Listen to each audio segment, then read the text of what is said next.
Olá, sejam bem-vindos a este canal. Meu nome é Carlos Zanino e o tema de hoje é Fazendo o casamento durar. Qual o segredo?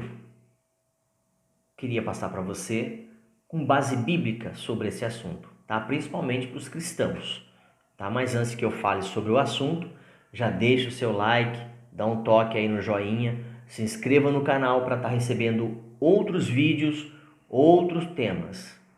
Já tenho mais de 100 vídeos postados. Você pode replicar, você pode compartilhar estes assuntos, tá bom, querido? Tá bom, querida? Então vamos lá, de forma bem resumida, vamos falar sobre casamento e a sua duração. Qual o segredo? O que fazer para que dure? Vamos lá então, juntos? Bora! O apóstolo Paulo diz que a esposa está sujeita a seu marido enquanto ele viver. Porque a mulher que está sujeita ao marido enquanto ele viver, ela lhe ligada está pela lei.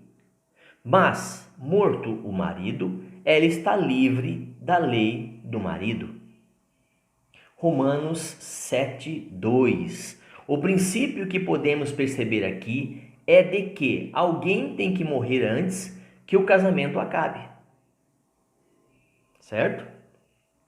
Esta é a visão de Deus e frequentemente não se relaciona com a realidade dos casamentos de hoje em dia. Em nossa sociedade moderna, o casamento termina em divórcio com aproximadamente mais de 51%. Então, das vezes, certo? Então, mais de 51% das vezes. Isso significa que mais da metade dos casais que faziam votos até que a morte os separe não chegam a tal ponto. Tá, gente? É triste, é lamentável, né? As pessoas não batalharem por esse relacionamento que um dia elas disseram sim na frente das testemunhas, tá? Então a pergunta torna-se: o que pode o casal fazer que garanta que seu casamento seja ou será até que a morte o separe? É a pergunta. O que fazer então? Bom, vamos lá. A primeira e mais importante questão é a da obediência a Deus e a sua palavra. Se o casamento seguir as normas, os padrões bíblicos de conselho e ensino, o casamento tem uma tendência bem maior, em percentual, de ir até o final. Eu entendo e sei que no início de um casamento ou no decorrer dos anos acontece muita coisa. São os ajustes, são as consequências, são as circunstâncias, tá? É um casal jovem ainda que precisa amadurecer e a gente sabe que isso acontece muita coisa no tempo de casamento e nos anos que se passam. Mas por isso é que eu vou chamar a tua atenção. Procura Deus. Chame Deus para o seu casamento, para que ele seja um casamento duradouro, mais seguro, não tão vulnerável assim, tá? Este é um princípio que deveria ser enfatizado na vida antes do casamento, enquanto o homem e mulher ainda estão solteiros. Então, precisa ter alguns cuidados, enfatizar a respeito desse relacionamento que agora são a dois, né? É um relacionamento a dois. Então agora vão se tornar um só, porque eles têm que estar em um comum acordo, tá? Então Deus diz: porventura andarão dois juntos se não estiverem de comum acordo? Acabei de dizer.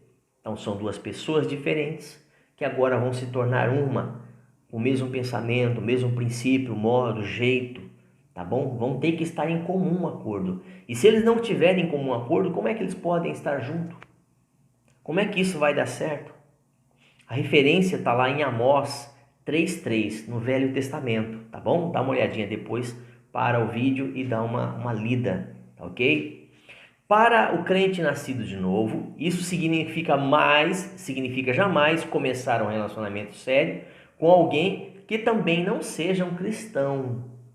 Então não comece alguma coisa com uma pessoa que tem um julgo desigual, uma pessoa que pensa diferente, tá bom? Que tem outras tradições, outros princípios de regra e fé, tá bom? Então procura alguém que esteja também na mesma visão, que fale a mesma língua, tá certo? Então não vos prendais a um julgo desigual, isso que eu acabei de dizer, com os infiéis ou uma pessoa que não professa a mesma fé cristã, tá? Por quê? Que sociedade haveria entre o justo e o injusto? Que comunhão tem as trevas com a luz? Ok? Tá dando para entender? Então, 2 Coríntios 6,14, dentro deste contexto, te dá uma ideia sobre o que eu estou falando. Se este único princípio fosse seguido, aplicado, pouparia-se muita dor de cabeça, sofrimento no casamento. Tá? Então, se fossem seguidos esses princípios bíblicos, haveria muito menos divórcio, separação, tristezas e sofrimentos nos relacionamentos. Volto a dizer, obviamente que vão se amadurecendo, né? Vão crescendo, vão entendendo que agora eles são apenas um, no sentido de que eles vão andar juntos, eles vão estar em comum, precisam estar em comum, comunhão, koinonia, para poder irem adiante, tá? Outro princípio que protegerá a longevidade deste casamento é o de que o esposo deve obedecer a Deus e amar e honrar e proteger a sua esposa como faria com seu próprio corpo. É outra coisa que nós homens, maridos, esposo aí, nós devemos observar. É coisa que dificilmente se faz, dificilmente se obedece, dificilmente se aplica isso na nossa vida. Mas graças a Deus que Deus vai abrindo nossos olhos e nós podemos hoje falar sobre isso sem nenhum problema, tá certo? Então vamos lá, Efésios 5, 25 ao 31. Para o vídeo, depois você volta o vídeo, dá uma olhadinha na sua Bíblia. Estou falando para você cristão, para você aprender, você esposo, você esposa, você casal. Entenda que você deve aplicar as escrituras, a palavra de Deus, no seu cotidiano, no seu relacionamento, no seu casamento, para que ele possa ser longínquo, para que ele possa ser para sempre, tá? O outro lado da moeda é que a esposa deve obedecer a Deus e submeter-se a seu próprio marido, como ao Senhor. Entendeu? Então a esposa, por outro lado, ela deve obedecer a Deus e submeter-se ao seu marido como se fosse ao Senhor ou como ao Senhor Deus. Efésios 5:22 está dentro deste padrão, tá? Então vamos lá. O casamento entre um homem e uma mulher é uma ilustração espiritual do relacionamento entre Cristo e a igreja. É feita essa comparação de relacionamento. Está equiparando, igualando, deve ser um modelo a ser seguido. Então, Cristo deu a si mesmo pela igreja e ela a ama e honra e protege como sua noiva. Então, Cristo fez isso pela sua igreja. Ele a ama, ele a honra e protege, ele aguarda, ele toma para si as suas dores. Ele está sempre ao lado dela, tá? Então, Apocalipse 19, 7 e 9. Tá bom? Depois você dá uma paradinha, volta e lê. Quando Deus trouxe Eva e Adão no primeiro casamento, ela foi feita de sua carne e ossos. Gênesis 2:31. E se tornaram uma só carne, eu disse no princípio, tá certo? Gênesis 2:23 e 24. Este é um conceito que foi perdido em nossa moderna sociedade ou nos nossos dias atuais.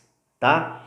Torna-se uma só carne significa, ou tornar-se uma só carne significa mais do que apenas uma união física, mas também significa um encontro de mente e alma para formarem uma unidade, para andarem juntos em tudo, ok?